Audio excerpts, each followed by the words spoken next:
Hi, I'm Michael Davidson, TorontoCommercialRealEstate.net. I love talking about industrial because it's such a steady outperformer in the GTA. And in the next 3 minutes, I'll explain why small bay demand is still a real story for 2026. If you're an owner user, a private investor, or you advise growing businesses that need space, this will give you a practical lens on what's working right now. If you find it helpful, please click like and subscribe so you don't miss my quarterly market updates and listing alerts. Let's start with what's driving the demand. E-commerce and last mile logistics have been in the headlines for years, but behind the scenes, it's also local service businesses, trades, light manufacturing, and contractors who are competing for the same types of spaces.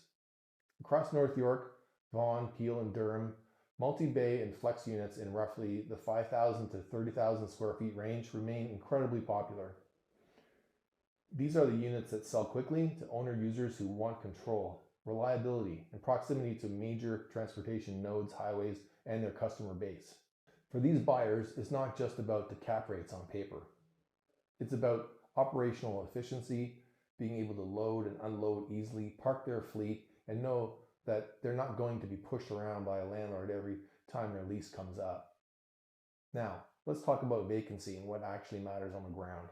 In prime industrial corridors, vacancy is still hovering near historically low levels, and any functional small bay project that comes to market gets attention very quickly.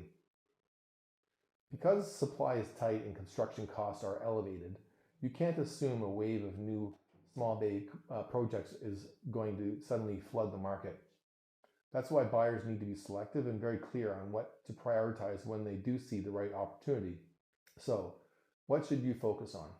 For small bay industrial, 3 things really stand out: clear truck access, functional ceiling heights, and efficient loading. Clear truck access means straightforward circulation, good turning radiuses, and a minimal friction for deliveries and pickups. Ceiling heights that support racking, light manufacturing, or future mezzanine potential can make a big difference in how valuable the space feels to tenants down the line. And loading efficiency, whether it's dock level, grade level, or a mix, needs to be matching your tenant's profile and the realities of how they move product. Those operational details translate directly into tenant demand, into how long people stay, and into the rents that can ultimately achieve. For local businesses and investors, being nimble and ready to act is often what wins the deal.